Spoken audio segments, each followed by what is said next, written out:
I stand in the bridal suite of St. Aurora Chapel, Boston, dressed in white that suddenly feels like a costume stitched from someone else's expectations.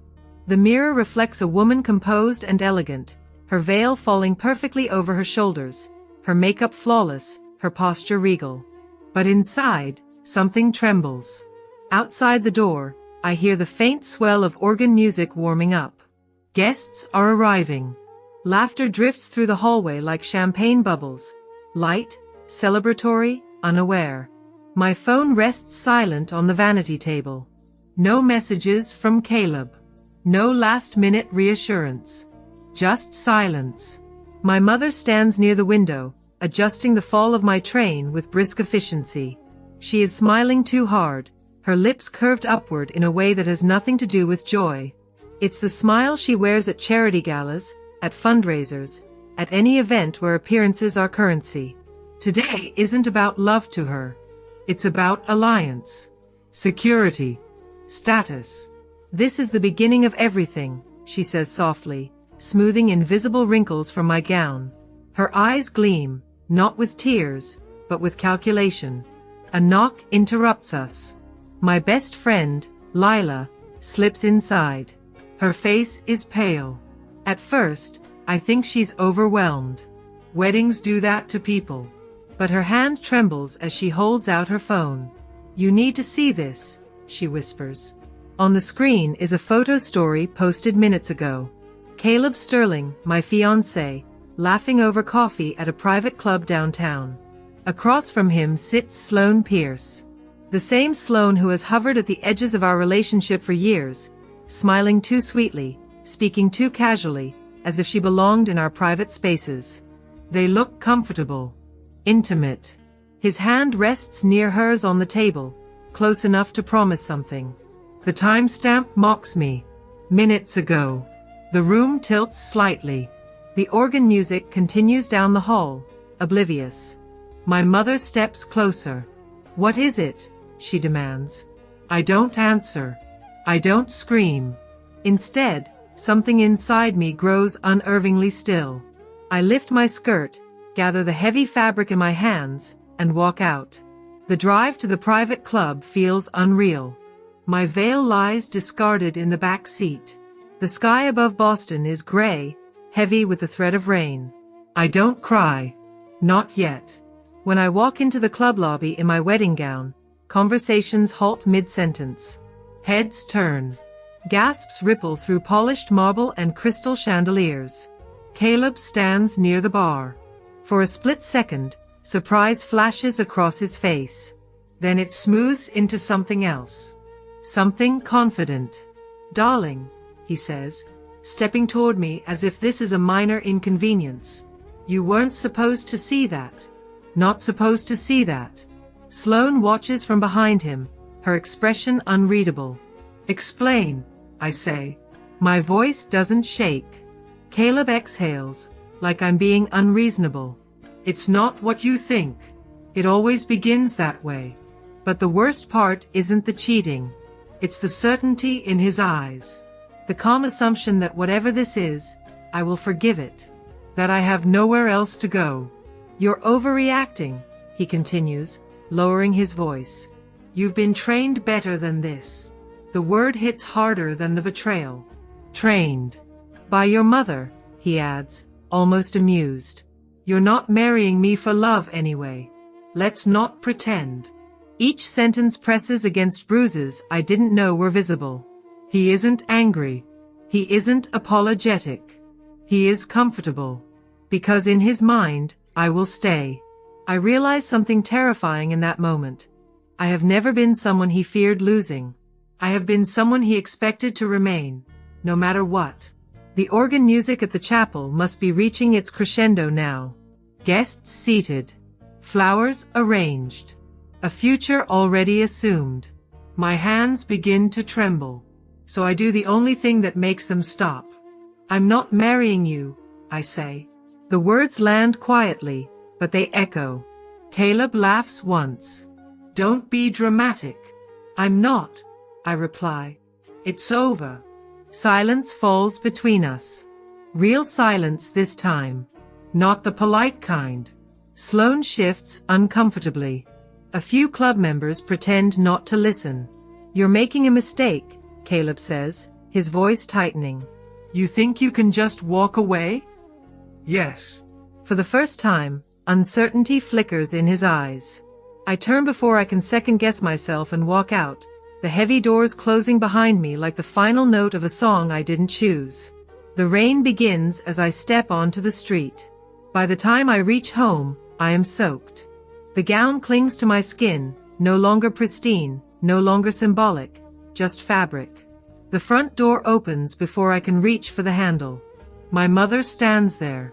Her expression is not heartbreak, not concern. It is panic. What have you done? She demands. I ended it, I say simply. Her face pales. Do you understand what you've thrown away? I search her features for a trace of maternal worry. For any sign that she is relieved I escaped humiliation. There is none. Instead, I see fear. Not for me. For herself. You don't get to choose, she says, her voice cold and familiar. The same sentence she used when I was a child. When I wanted music instead of business school. When I wanted friends she didn't approve of. When I dared to have preferences. You don't get to choose. Rain drips from my hair onto the marble floor. For the first time in my life, I wonder if that sentence was ever true. And for the first time, I decide to test it. I grew up learning that love could be calculated. Not in hugs. Not in warmth. But in seating charts, last names, the weight of a handshake at charity galas. Love, in our house, was an investment. A merger. A careful negotiation between what we had and what we could gain. My mother, Ruth Hart, never raised me like something fragile. She raised me like something valuable. Valuable in the way rare porcelain is valuable. Beautiful, polished, and always at risk of cracking if mishandled. Except she was the one holding me. I learned early that affection followed performance. If I smiled correctly, if I impressed the right people, if I echoed her opinions at dinner parties, she would touch my shoulder approvingly. If I questioned her, even gently, her approval vanished like it had never existed. When I was 17, I made the mistake of believing I could want something for myself. The national violin competition was held in Chicago. I still remember the way the stage lights burned against my skin, the hush of the audience as I lifted the bow. I played a piece I had quietly renamed Road to Freedom. It wasn't rebellion. It was hope. Every note felt like a door opening. When they announced my name as the winner, I thought, naively, that my mother would be proud. She was. But not for the reason I expected. At the reception afterward, she introduced me to investors and donors as if I were proof of her strategy. Discipline, she told them. Structure. That's what creates excellence. Later that night, in the hotel suite, when the applause had faded and the trophy sat gleaming on the dresser, I told her I wanted to apply to a conservatory. She didn't yell. She didn't scold. She simply said, "Music is a hobby for women who can afford mistakes." Her voice was calm, rational, like she was explaining gravity. "We can't afford mistakes," she continued. "And neither can you." The next month, my private lessons were rescheduled indefinitely. My practice hours were cut short for networking events. At dinners, she'd say, "Of course, she enjoys music. But she understands priorities." When I tried to protest, she smiled thinly and reminded me that everything I had, my education, my dresses, my opportunities, came from her sacrifices. "Gratitude," she told me once, straightening my collar before a fundraiser, "is your rent for existing." I learned to swallow my resistance. Now, standing in our living room in a soaked wedding gown, I see that nothing has changed. After I end things with Caleb, my mother doesn't ask if I'm hurt. She doesn't ask if I'm humiliated. She asks how I intend to fix it. "You embarrassed his family," she says sharply. "Do you understand what that does to our standing?" "He cheated," I reply, the words feeling strangely foreign. "That's irrelevant." The simplicity of her answer steals my breath. He's still the best financial outcome we can reach, she continues, pacing. You think men like Caleb grow on trees? There it is. The quiet truth dragged into the open. This was never about love. Not even the illusion of it. It was about leverage. My chest tightens with a familiar pressure, the old fear rising like muscle memory. The fear that if I disobey, I will lose more than approval. I will lose support, Access. stability, identity. My hands tremble, and I hate that they do. I watch them and realize something terrifying. How much of my personality is choreography? How much of my politeness, my softness, my compliance is simply survival instinct? You're being emotional, my mother says coldly. You'll call him tomorrow. You'll apologize. No, I say. The word feels small, but it lands. Her eyes narrow. Don't be foolish. I won't marry him. Silence expands between us. Then her tone shifts, dangerously quiet. Do you know what happens if you refuse to cooperate? There it is. The unspoken threat. She doesn't need to elaborate. I understand perfectly. Accounts can be frozen. Trusts can be restructured. Invitations can disappear. Erasure doesn't require violence. It requires paperwork. Before I can respond, the doorbell rings. The interruption feels almost theatrical. Our housekeeper moves to answer it, but my mother lifts a hand. I'll handle it. Moments later, she returns with a man I've never seen before.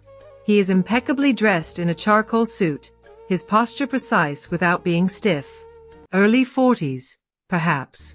His expression polite, almost serene. The kind of face that reveals nothing unless it chooses to.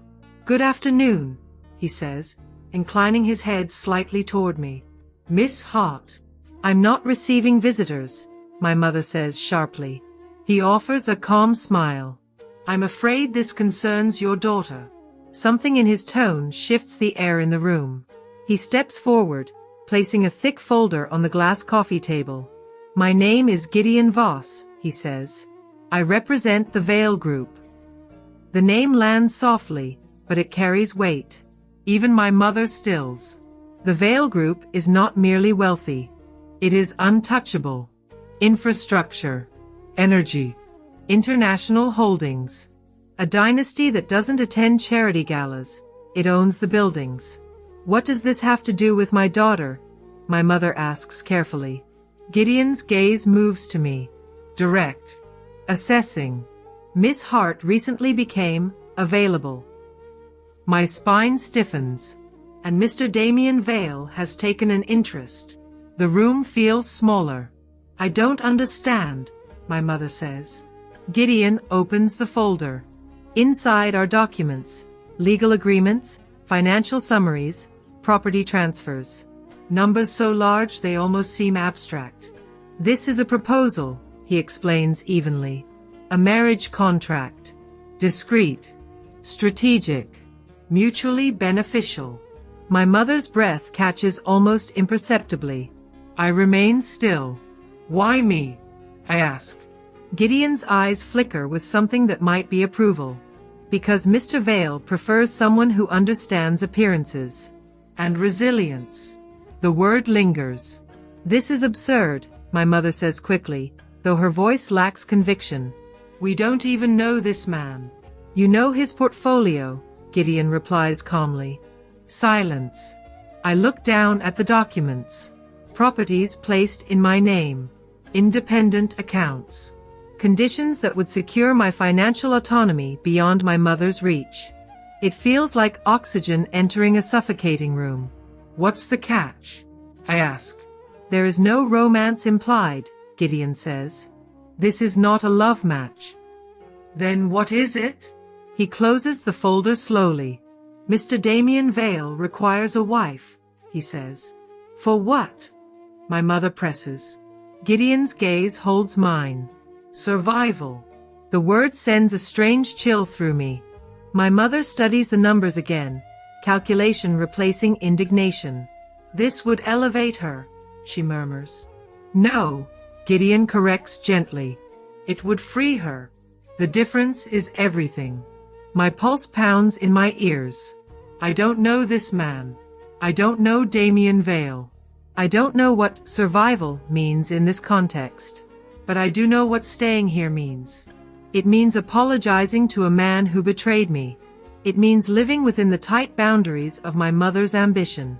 It means shrinking until I fit inside someone else's design. My hands stop trembling. Gideon slides the contract across the table toward me. The paper makes a soft sound against glass. Mr. Damien Vale needs a wife, he says evenly. Not for love, for survival. And for the first time in my life, the cage door appears slightly open. They warned me about Damien Vale the way people warn you about storms. Quietly, reverently, like saying his name too loudly might summon something. A billionaire. A ghost. A man who hadn't been seen in public since an accident overseas. The stories came dressed as facts. Chronic pain, insomnia, a hatred of being touched. A temper sharpened by suffering. A life sealed behind gates, cameras, and silence. Gideon Voss didn't correct the rumors. He simply laid the contract in front of me and spoke in numbers and boundaries. Discreet, he said. Strategic. Mutually beneficial. He didn't say love. He didn't say happiness. He didn't even pretend this was a fairy tale with better marketing. He offered me something more honest than romance, an exit with paperwork. If I signed, I would receive enough money to become unreachable. Properties placed in my name, plural. Accounts I could access without my mother's permission. Security. Privacy. A new last name that didn't belong to Ruth Hart's ambition. My mother stared at the contract like it was a diamond she could taste. My hands didn't tremble this time. I didn't sign because I believed in Damien Vale. I signed because I was tired of breathing like it was a privilege I had to earn. The pen felt heavier than it should have. A simple instrument, yet it carried the weight of my entire childhood.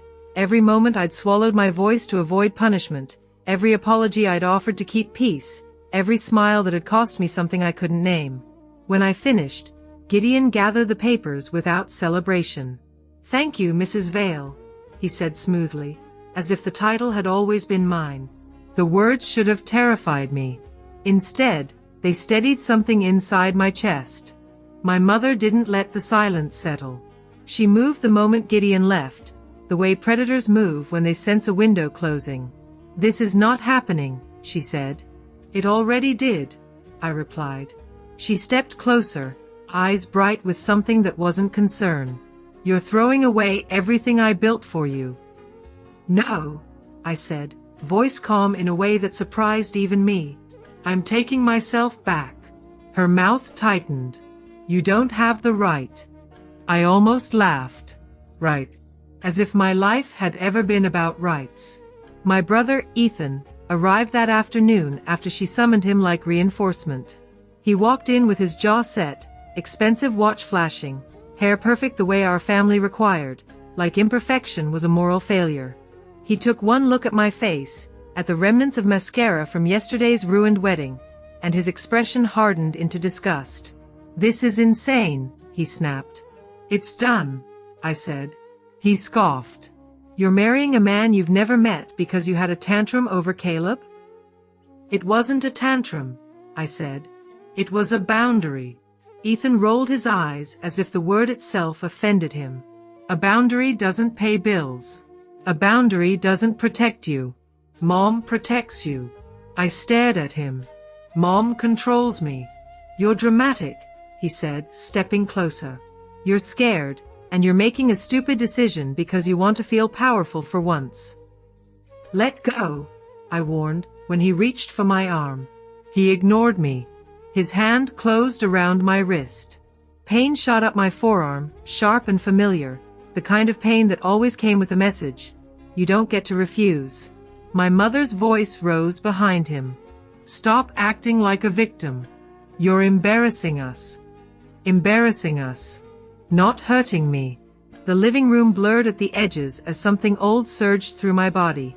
Not just fear, history. Flash, flash, flash.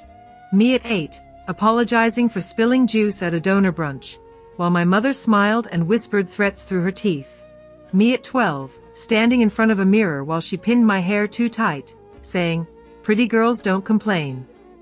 Me at 17, clutching my violin case like it was a shield, hearing her say music was a hobby for women who could afford mistakes. Me at 21, learning to laugh at jokes that made my stomach knot, because men with money preferred agreeable women.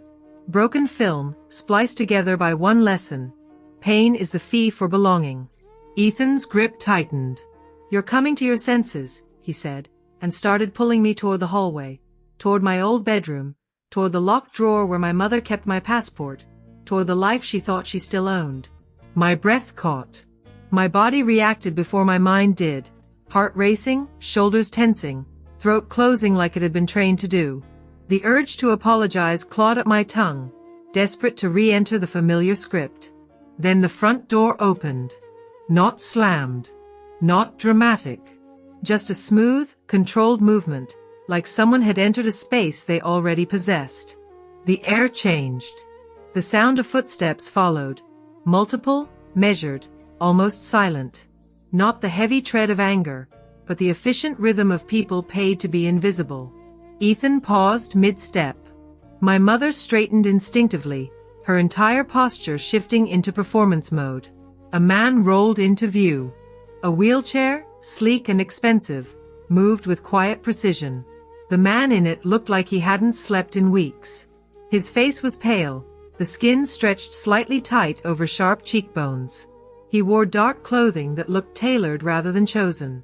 His hands rested on the chair's arms, steady, controlled, as if his body's betrayal didn't get to dictate his dignity. But it was his eyes that made the room feel suddenly smaller. They were sharp with exhaustion, yes, but also alert, focused, like a blade kept honed in the dark. Damien Vale didn't look around like a guest. He looked around like a judge. Behind him stood two men in suits, and another whose earpiece caught the light. They didn't glare. They didn't posture. Their calm was its own warning. Damien's gaze landed on Ethan's hand around my wrist. For a fraction of a second, something flickered in his expression. Recognition. Not surprise. Recognition. Like he'd seen this exact scene in a different room, with different faces. Like he knew what it meant when love arrived with teeth. "Let her go," Damien said. His voice wasn't loud. It didn't need to be. Ethan's jaw tightened. "Who the hell?" "I'm her husband," Damien interrupted, tone flat. "And you're hurting her." My mother took a half step forward, smile already assembling itself.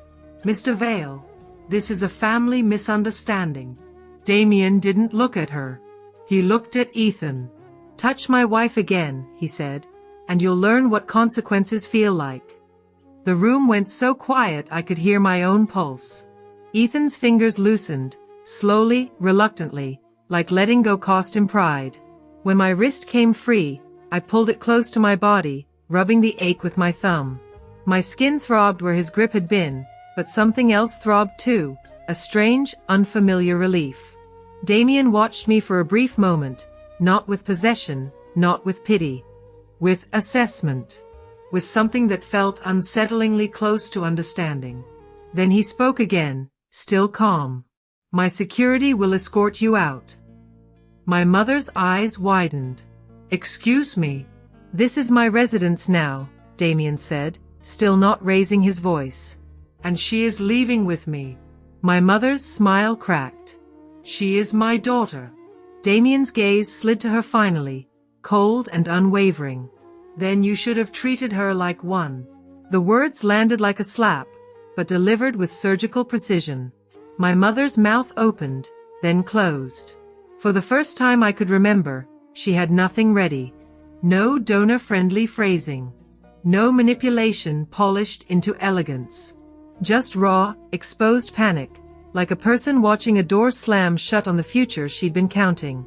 Ethan looked like he wanted to argue. The security men didn't move aggressively, but they didn't need to. Their presence made defiance feel childish. I stood there, wedding gown bag still on the floor from yesterday, my wrist aching, my throat tight. Damien extended a hand toward me. Not to touch, not to grip. Just offered, palm up, an option. I hesitated. Then I stepped forward. I didn't take his hand, but I moved to his side. And that choice, small, quiet, felt like the first real decision of my life. We left without shouting, without theatrics, without me begging anyone to understand. Outside, a black vehicle waited. The driver opened the door, and Damien's chair rolled smoothly up a ramp like this was routine. Like escape was something that could be engineered. As the car pulled away, I glanced back at the house. My mother stood in the doorway, lips pressed tight, eyes burning, not with heartbreak, with calculation, with revenge.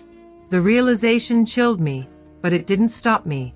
When we arrived at the Vale estate, the gates opened like a mouth, swallowing the world I'd known. The house itself looked less like a home and more like a fortress designed by someone who didn't trust peace. Inside, staff moved quietly, heads lowered, voices low. A woman introduced herself as the house manager and guided me through halls that smelled faintly of cedar and something medicinal. My room was not a bedroom. It was a suite. Soft lighting, muted colors, heavy curtains, a fireplace that hadn't been used in a long time. On the bed sat a folded robe and a small box of medical supplies, as if someone anticipated pain the way others anticipated weather. I shut the door behind me and leaned against it, breathing hard. My wrist still ached. My chest still felt bruised. My future was now a contract tied to a stranger with a haunted reputation. I should have been terrified.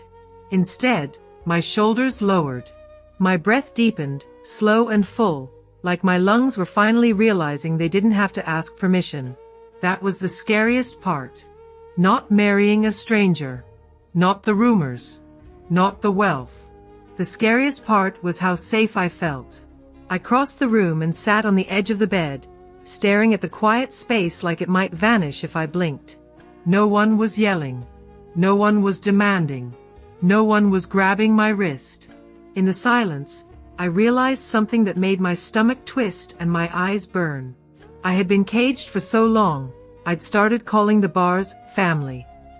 And now, for the first time, someone had stood between me and them, without asking me to earn it.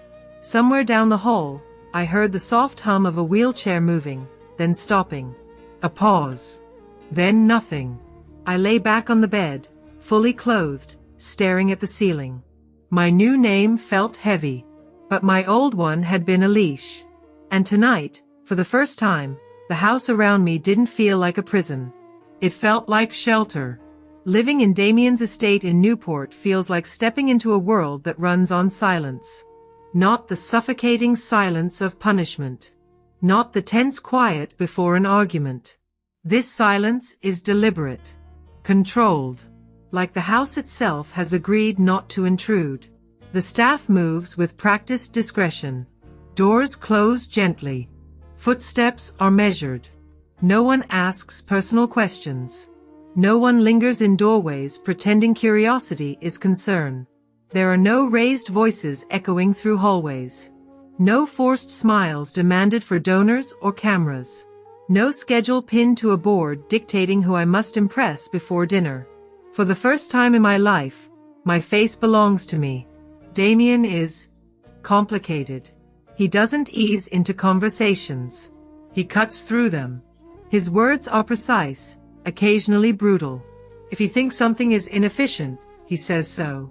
If he dislikes a suggestion, he doesn't soften the rejection.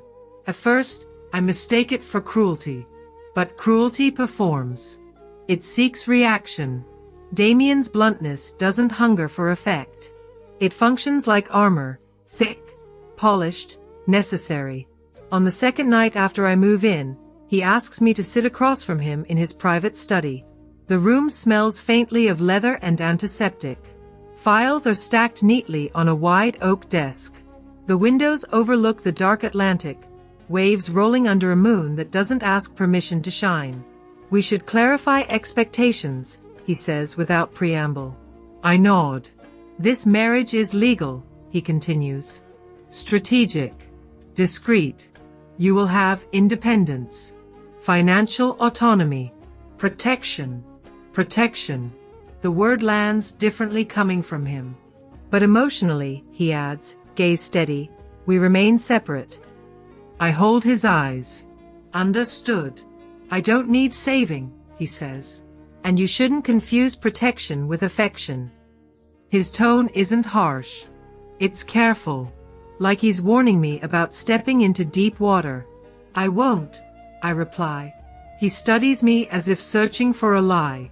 There isn't one. Days settle into rhythm. Damien wakes early, if he's slept at all. Insomnia hangs around him like a second shadow. Sometimes I hear the faint hum of his wheelchair at 3 a.m, moving down the hall toward the balcony that overlooks the ocean. His pain is unpredictable. Some days he functions almost normally, attending virtual board meetings, reviewing contracts, issuing instructions with frightening efficiency. Other days, his jaw tightens subtly, his knuckles whitening on the armrests as if his own body has turned traitor. He hates being touched. The first time I accidentally brush his hand while passing a file, he flinches, not dramatically, but sharply enough that I freeze. I'm sorry, I say immediately. It's fine, he replies, though his shoulders remain rigid. Later that evening, I bring him tea. You don't drink chamomile, he says, without looking up. No, I answer. You do. His gaze lifts slowly. How do you know that? I ask the kitchen staff what you request when the pain gets worse. A beat of silence. He takes the cup without comment. Over the next weeks, I begin to notice things no one else mentions. The way he angles his chair so no one stands directly behind him. The way his breathing shifts when voices rise in another room. The precise control in his posture, like his spine refuses to bend even when his body begs it to. One afternoon, a courier arrives unexpectedly and knocks too loudly on the office door. Damien's jaw tightens, and for a second, his hand grips the desk as if bracing against impact. Most people would call it irritability. I recognize it. It's not temper. It's a nervous system trained by threat. Later that evening, when he makes a sharp comment about an inefficient report, I don't react defensively. You don't have to bite, I say quietly. His eyes narrow slightly. Excuse me. I know the difference between anger and pain. The room stills. He studies me longer than usual. You're observant, he says finally. I had to be. That seems to satisfy him. I don't try to fix him. I don't hover. I don't perform gentleness in exchange for approval.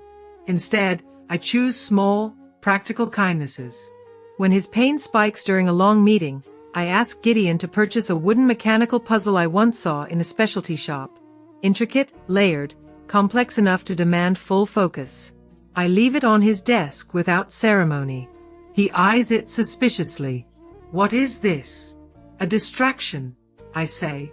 I don't require toys. It's not a toy. It's a problem.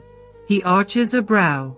10 minutes later, he's manipulating the interlocking pieces with sharp concentration. His fingers move quickly, analytical, efficient. He solves it in under 15 minutes. He looks up at me with something dangerously close to amusement. You chose a beginner model. It was the hardest one in the store. He smirks faintly. You underestimate me. Frequently, I reply dryly. The corner of his mouth lifts, a rare expression that almost resembles peace. It becomes routine. On nights when pain refuses to loosen its grip, I sit in the study reading quietly while he works through puzzles or financial models. We don't speak much. We don't need to. There is comfort in parallel existence. Somewhere between the puzzle pieces and the sleepless nights, I start to notice something unsettling. I am not trying to impress him. I am not measuring my worth by his approval. When he critiques something, I don't shrink. When he goes silent, I don't panic. I exist. Without apology. One evening, during dinner, The news briefly flashes a photo of Caleb attending a charity gala with Sloane on his arm. Cameras flash. Headlines speculate about new beginnings. I expect Damien to comment. He doesn't. He reaches for his glass calmly. If the press becomes intrusive, inform Gideon. That's all you're going to say? I ask. Is there more to say? His tone isn't dismissive. It's neutral. I realize then that he doesn't see Caleb as a rival. He sees him as irrelevant. The realization steadies me more than reassurance ever could. Later that night, as I stand by the balcony watching the ocean churn under moonlight, my phone vibrates. Unknown number. I almost ignore it. But something in my chest tightens, and I answer. Hello. Silence. Then a familiar voice. You look comfortable, Caleb says. I slides down my spine. How did you get this number? You think a ring and a last name erase history? His voice is different, sharper, stripped of charm. I don't have anything to say to you, I reply evenly. You belong with me, he snaps. You don't belong in that house. You don't belong to him. My grip tightens around the phone. I don't belong to anyone, I say. A harsh laugh echoes through the line. You don't understand, he continues, voice lowering into something possessive. You don't belong to him. You belong to me. The words hit harder than I expect. Not because I believe them, but because I recognize the mindset behind them. Ownership. Entitlement. The certainty that I am something transferable. You lost that illusion the day I walked away, I reply. You're confused, he insists. He's using you. You think he cares? You're a contract. And what was I to you? I ask quietly. Silence. Then his voice hardens. You're making a mistake. I already made one, I say. I fixed it. I end the call before my hand can shake. For a moment, the ocean's roar feels too loud. Behind me, I hear the faint hum of Damien's wheelchair approaching. He stops a few feet away, not close enough to crowd me. You're pale, he observes. Wrong number, I lie. His gaze sharpens slightly, but he doesn't press. Lock your phone, he says simply. And inform security if anyone contacts you directly. There's no interrogation, no demand, just quiet reinforcement. As he turns to leave, I speak before I can stop myself. Damien. He pauses. Why did you really choose me? He doesn't answer immediately. When he finally does, his voice is low. Because you don't look at me like I'm broken. The wind catches my breath. And you, he adds, not turning around, don't look at yourself like you're owned. Not anymore. He moves down the hallway, the sound of the wheels fading into silence. I stand there alone, the phone still warm in my hand. Caleb's words echo faintly in my mind. You belong to me. But for the first time, the sentence doesn't feel like gravity. It feels like a ghost. And ghosts only have power if you let them stay. Caleb doesn't miss me. He misses the version of me that was easy to control. It starts small, like the kind of cruelty you can almost mistake for coincidence. I walk into my old florist in Newport, the one that smells like eucalyptus and damp soil, and the owner's smile falters. He was here, she says, voice cautious. Your fiancé. Ex-fiancé. He asked what you used to buy. Said he wanted to make things right. Make things right. He buys the same white lilies I used to choose when I wanted the world to feel clean again. He leaves without taking them. Just pays, tips generously, and lets the bouquet rot on the counter like an offering nobody asked for. Then he appears at my rehearsal hall in Boston, where I used to practice violin until my fingers went numb. The receptionist tells me afterward, as if she's delivering a weather update, that Caleb stood in the doorway for a long time. He didn't come in, she says. He just watched. I stopped going. Then the Museum Cafe in Manhattan, the one I once believed he would propose in with sincerity, becomes another stage. My old friends text me awkwardly. He's here again. He's asking about you. He's saying you're not well. The narrative forms quickly, like a stain spreading through water. Catherine is confused. Catherine is being manipulated. Catherine is acting out. He doesn't need to convince me. He needs to convince everyone else. He needs witnesses. He needs a jury.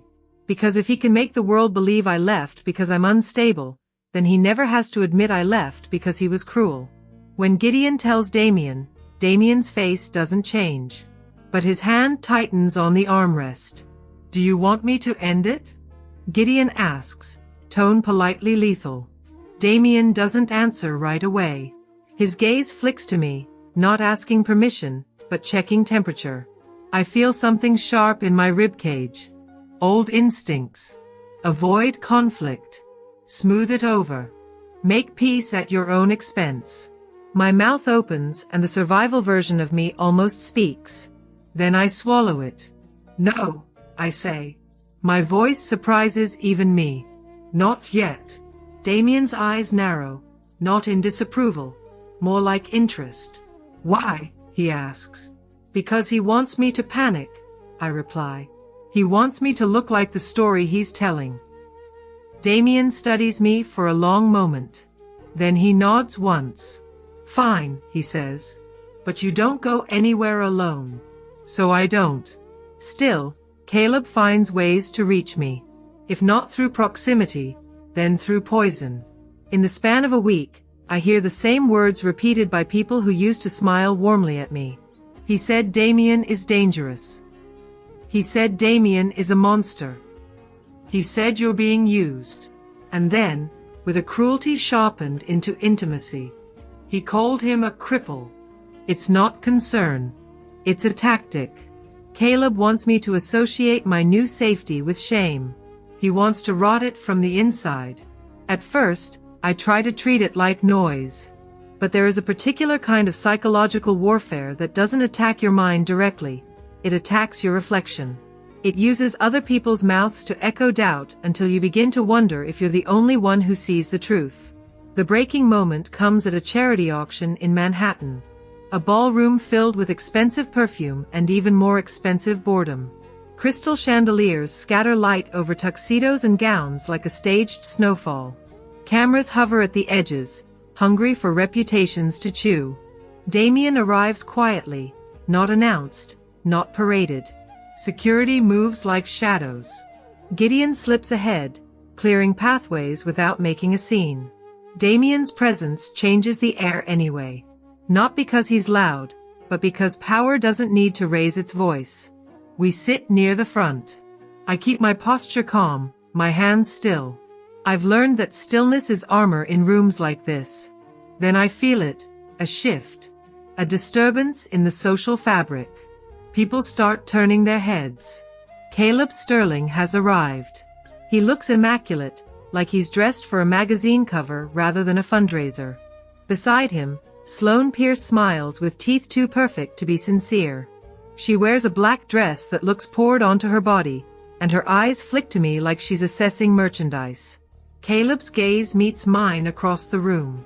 He doesn't look remorseful. He looks entertained. He walks over as if we're old friends. As if he hasn't been stalking the places I used to love like a man leaving fingerprints on my past. "Catherine," he says smoothly, leaning down just enough for intimacy to be implied. "You look different." I don't respond. He glances at Damien and forces a polite smile. "Mr. Vale, I've heard so much. Damien doesn't offer a hand." "Sterling," Damien replies, flat as stone. Caleb's eyes flash for half a second, irritation disguised beneath charm. He straightens and speaks slightly louder, for the benefit of nearby ears. "I'm glad you're safe. I've been worried." You know how Catherine gets when she's stressed. She makes impulsive choices. Sloane laughs softly, like it's adorable. Something cold spreads through my stomach, but my face stays still. "I'm not stressed," I say evenly. "I'm informed." Caleb's smile tightens, but he recovers quickly. "Of course. I just want what's best for you. Damien's voice cuts through the air, calm and unmistakably final. Then leave. The word is quiet. It lands like a gavel.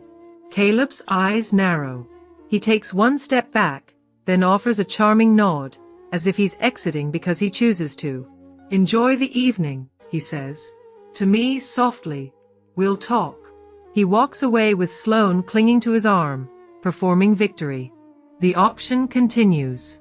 Items glide onto the stage. Art, wine collections, rare antiques. The room claps politely for things it doesn't need. Then the auctioneer announces the highlight, a legendary blue diamond ring. The kind of jewel that's been photographed more than it's been worn. The kind of symbol people buy to say, I am permanent. The crowd stirs. Phones lift. Cameras focus. Caleb raises his paddle almost immediately, loud enough to be noticed. Let's make this interesting, he calls, charmingly arrogant. A ring like this should go to someone who understands eternal devotion. A ripple of laughter. Sloane presses her hand to her chest, pretending surprise. Caleb bids again. And again. Each time, his voice carries farther, as if the entire point is not the ring but the spectacle. Then he glances toward me and lifts his chin slightly. This one, he says, I'll give to Sloane. Because I believe in moving on. His eyes don't match his words. His eyes say, watch me replace you. The room hums. People love public cruelty when it wears expensive clothing. My throat tightens. Not because I want the ring. Because I recognize the leash he's trying to craft. Money as punishment. Romance as theater. Replacement as revenge. I feel my old self, the one trained to swallow humiliation and call it grace, shift under my skin. Then Damien lifts his paddle. Once. He doesn't posture. He doesn't smile. He doesn't play. He bids a number so absurd the room goes silent as if someone switched off the air. The auctioneer stutters.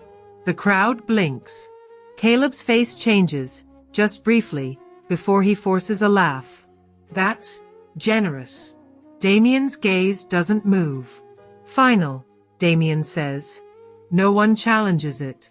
Not because they can't. Because they won't. The room understands what that single bid means. This is not a competition. This is a boundary. The hammer falls. Applause erupts, delayed, uncertain. People clap because they're supposed to, because it's historic, because it's safer to celebrate than to question. Caleb's smile looks carved from glass. Sloane's grip on his arm tightens like she's trying to anchor him to dignity. After the auction, in a private corridor lined with velvet and security personnel, an attendant brings the ring in a black case. Damien opens it without ceremony. The diamond catches the light. Deep blue, almost violent. Beautiful in a way that feels dangerous. Damien closes the case and turns to me. He places it in my palm. Not as a trophy. As a statement. You are not tradable. My fingers curl instinctively around it, then loosen as if I've touched fire. I can't, I whisper. Damien, this is too much. His expression doesn't soften. It doesn't need to.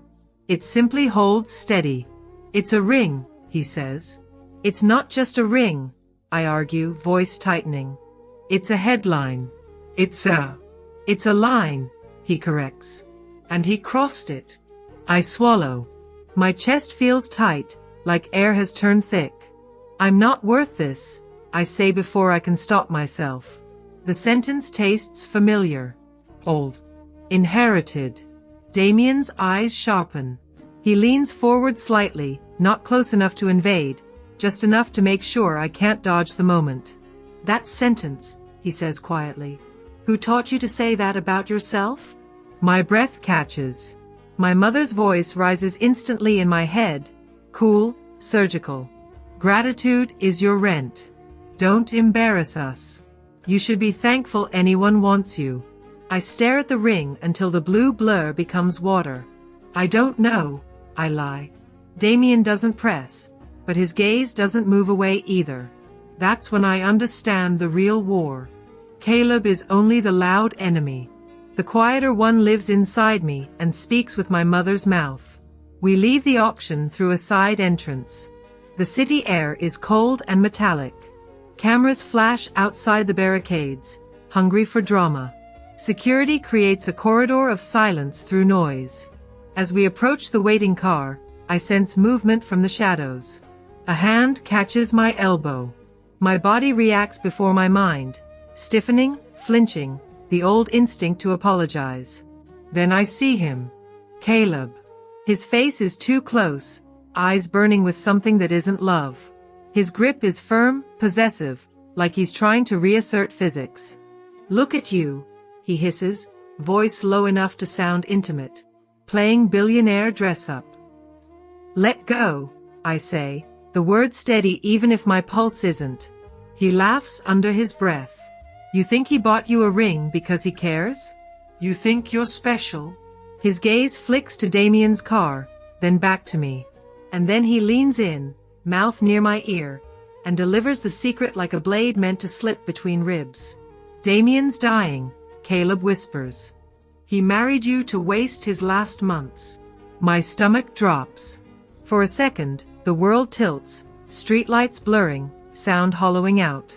A cold sickness spreads through my chest as if my body believes him before my mind can analyze. Caleb's grip tightens, satisfied. There, he murmurs. Now you know what you are to him. A hand closes over Caleb's wrist, strong, controlled. Damien. He doesn't yank. He doesn't shout. He simply applies pressure until Caleb's fingers release me like a reflex. Damien's voice is quiet, lethal. Disappear, he says. Caleb's smile trembles, but he recovers enough to sneer. Enjoy your borrowed time, Vale. Damien doesn't answer. His eyes shift to me. Not possessive. Not commanding. Just present. Get in the car, he says gently, and the gentleness is what makes my throat burn. I slide into the back seat. The door shuts, sealing me inside warmth and tinted glass. Outside, Caleb stands under streetlight glare, watching like a man who can't accept a door that won't reopen. The car moves. New York blurs past. Gold, steel, rain-slick pavement. My fingers are still wrapped around the ring case. My palm is damp. In my mind, Caleb's words repeat, trying to burrow in. Damien's dying. He married you to waste his last months. I stare at my reflection in the window, ghosted over the city lights. A stranger looks back. Not because I've changed into someone else.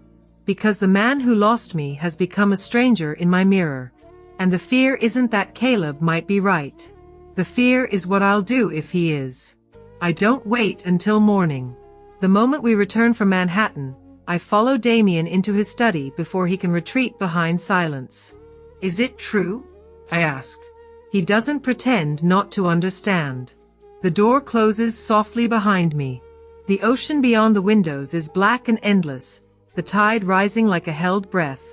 Who told you? He asks. That doesn't matter. His jaw tightens faintly. Not anger. Calculation. Damien. I press, stepping closer, my hands cold despite the warmth of the room. Are you dying?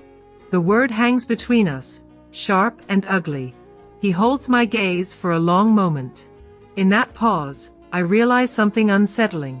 He isn't deciding what to tell me. He's deciding whether I can handle the truth. Yes, he says finally. The word doesn't echo. It lands quietly, devastatingly. How bad? My voice trembles, and I hate that it does. He exhales slowly. Worse than they told you. How much time? He doesn't answer immediately. Months, he says at last. Maybe less. The room feels smaller, air thinning as if someone has opened a vacuum inside my chest. There's a surgery, he continues. High risk. Low probability of full recovery. And you didn't tell me? My voice cracks, not from fragility, but from something deeper. Something dangerously close to hope unraveling. I was going to, he he says. When? I demand. After I buried you? His eyes flash, not with anger, but with pain. I was arranging your departure, he says quietly. My departure? A music academy in Vienna, he continues, as if discussing a business transaction. Full sponsorship. Permanent placement. A life beyond this. The words don't feel like a gift. They feel like exile. You were planning to send me away, I say slowly. I was planning to secure your future, he corrects. Without me. The realization strikes harder than the diagnosis. You don't get to decide that, I whisper. You don't get to choose my escape. I'm not choosing it, he says, tension rising beneath his controlled tone. I'm protecting you from what comes next. I didn't ask to be protected from you, I snap. Silence crashes between us. He looks away first. I didn't want you tied to a dying man, he says. You deserve. Don't, I cut in sharply. Don't decide what I deserve. The argument isn't loud. It doesn't need to be. It's two wounded people standing too close to the edge of something fragile. You said this was strategic, I continue. Discreet. Mutually beneficial. You never said it was temporary. It was always temporary, he replies. To you, I say. Not to me. He looks at me then, really looks, and something fractures in his composure. I wanted you to shine, he says. All I hear is, I was preparing to disappear without asking if you wanted me. Hope terrifies me more than pain. Pain is familiar. Pain is predictable. Hope requires trust, and trust demands vulnerability.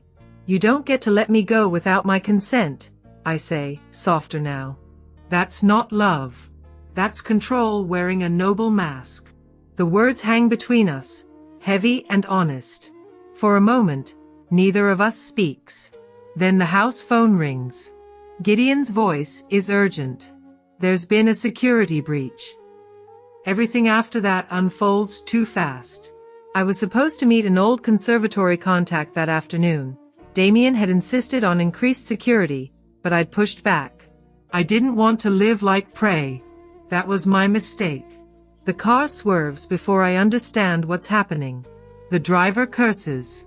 Another vehicle slams into us from the side. Hands drag me out before I can scream.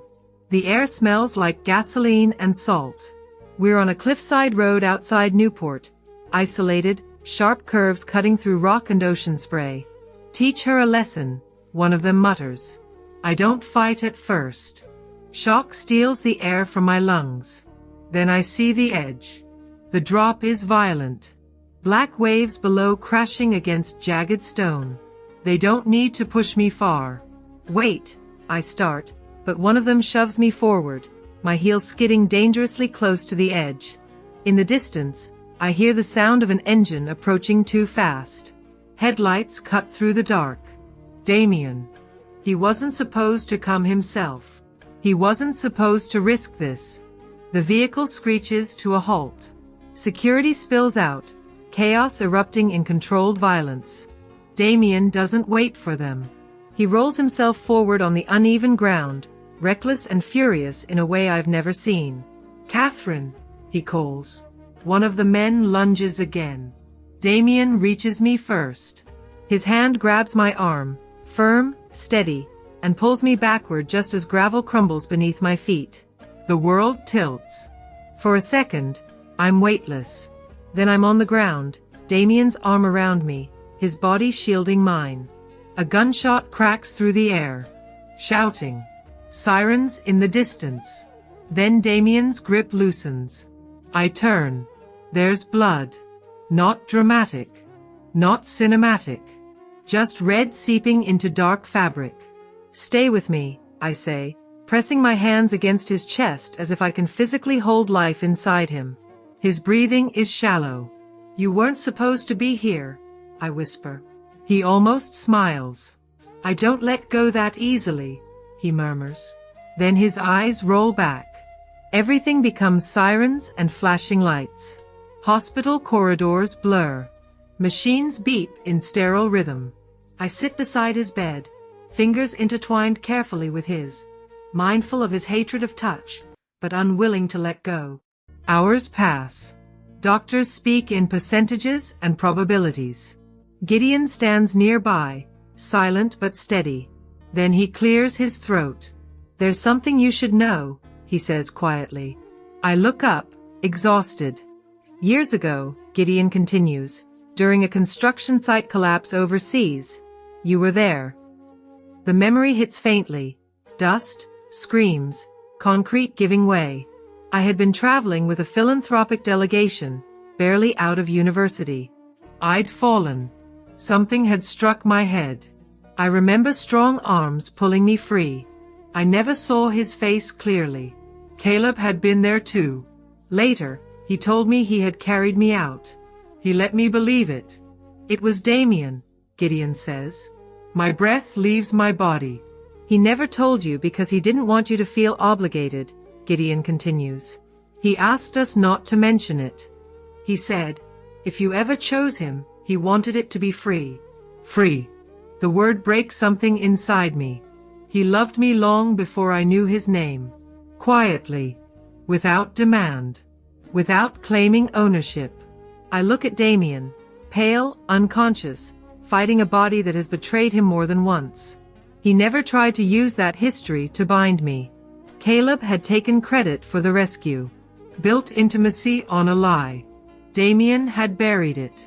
When he finally wakes, his eyes find mine first. "You're safe," he whispers. "You idiot," I breathe, tears finally spilling. "You could have died." He studies my face as if memorizing it. "I was going to," he says faintly, "let you go." I know. There's no accusation in my tone now. Just understanding.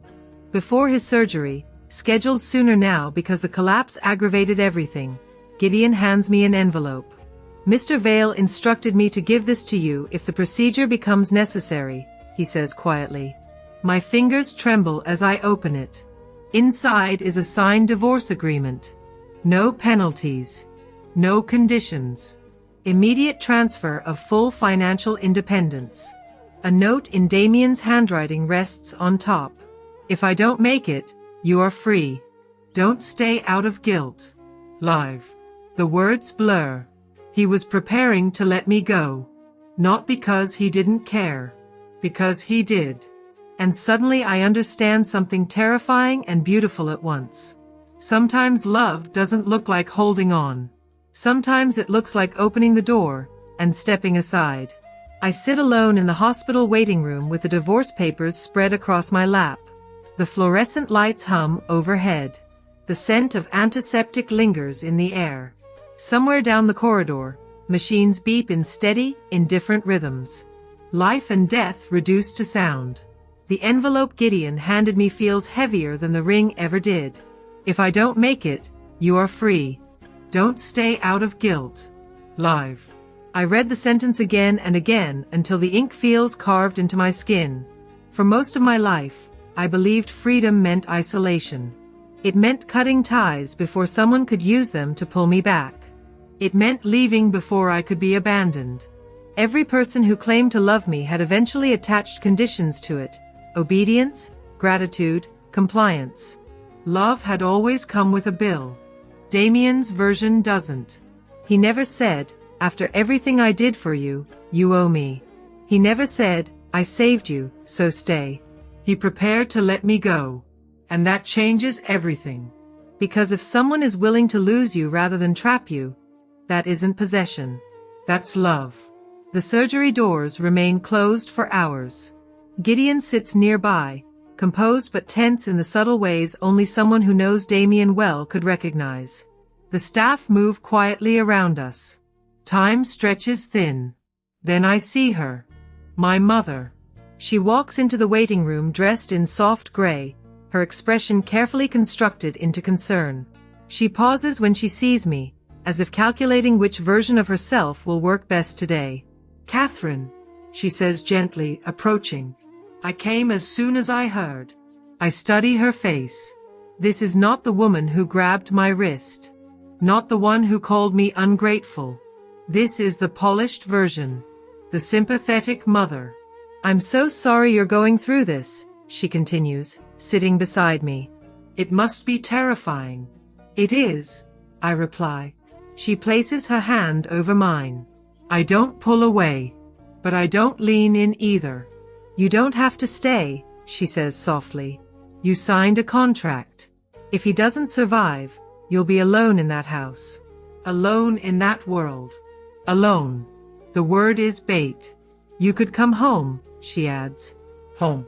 I almost smile. I'm not going back, I say calmly. Her eyes flick to the envelope in my lap. What's that? Insurance, I answer.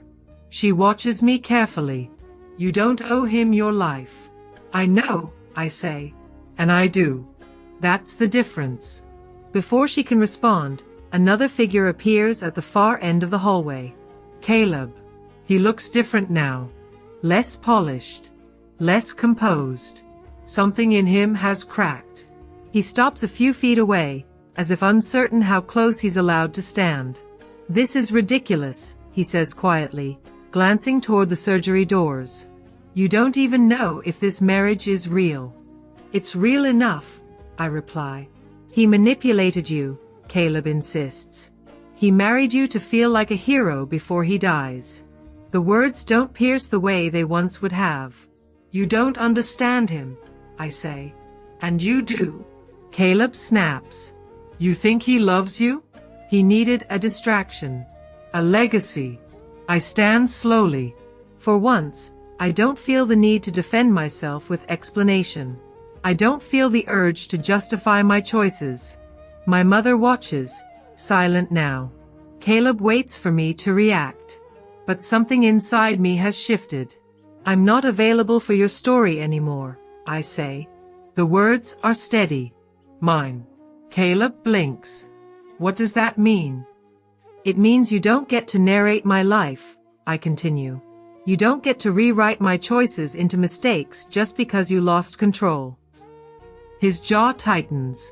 You'll regret this, he mutters. Maybe, I say. But it will be my regret. My mother exhales sharply. Catherine, don't be stubborn. I'm not being stubborn, I reply. I'm being clear. Silence settles between us. For the first time, I see it in their faces, the realization that I am no longer negotiating. A nurse steps out of the operating room. Mrs. Vale. The title doesn't suffocate me anymore. Yes, I say, stepping forward. The surgery was successful, she says carefully. But he's critical. The next 24 hours are crucial. Relief hits like a tidal wave. Not loud. Not dramatic. Just overwhelming. He survived. Barely. The hospital room is dim when I finally see him. Tubes. Monitors. Pale skin against white sheets. He looks smaller somehow. Fragile. I pull a chair close to his bed and sit, careful not to disturb the wires. I watch the steady rise and fall of his chest. When his eyes finally open hours later, they search the room until they find me. You stayed, he murmurs. Of course I did. His lips curve faintly. You read it. The divorce papers? He nods weakly. Yes. And I almost signed them, I admit. His gaze sharpens slightly, despite exhaustion. Why didn't you? He asks. Because I realized something, I say softly. I wasn't afraid of losing you. I was afraid you didn't love me. His breathing stutters faintly. I didn't know how to recognize love that wasn't violent, I continue. If it didn't hurt, I thought it wasn't real. The confession hangs in the quiet room. Damien lifts his hand slightly, hesitating. Not assuming. Asking. I place my hand in his. Carefully. He closes his fingers around mine as if he's holding something breakable. Stay, he whispers. Because you want to. Not because you're trapped. There it is. Choice. No conditions. No obligation. Just invitation. I want to, I say. And I do. Not because he saved me. Not because he almost died. Not because I'm afraid of being alone. But because I see him clearly now, and I choose him. Recovery is slow. Painful. There are days when frustration darkens his mood and exhaustion weighs on both of us. But we don't weaponize it. We don't turn vulnerability into leverage. We talk. Sometimes awkwardly. Sometimes bluntly. When he snaps, I tell him. When I retreat, he notices. We build something neither of us was taught how to build. Tenderness without traps. Weeks later, when he is strong enough to sit by the grand piano in the estate's music room, he gestures toward it. "You never told me why you stopped playing," he says. I hesitate, because I thought it made me selfish. He studies me for a moment. "Play anyway." So I do. My fingers tremble at first. Then they remember. The notes fill the room, not for donors, not for applause. Just for us. Damien listens quietly, eyes closed. When I finish, the silence that follows isn't heavy. It's full. Later, paperwork arrives from Vienna. The academy offer still open. I look at it. Then I set it aside.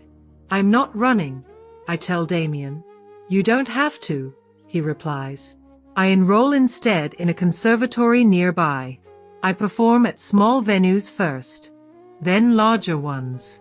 Not as Ruth Hart's daughter. Not as Damien Vale's wife. As Catherine. On my terms. One evening, months later, I stand on a stage under warm lights. The audience quiets. I lift my violin and begin the piece I once renamed Road to Freedom. This time, I don't rename it. It doesn't need to be disguised. When I finish, applause rises like a tide. In the front row, Damien sits, not performing pride, not claiming credit. Just watching. Free. I used to think freedom meant walking away from everyone. Now I understand something different. Freedom isn't loneliness. It's choosing who gets to stand beside you. And for the first time in my life, the choice is mine.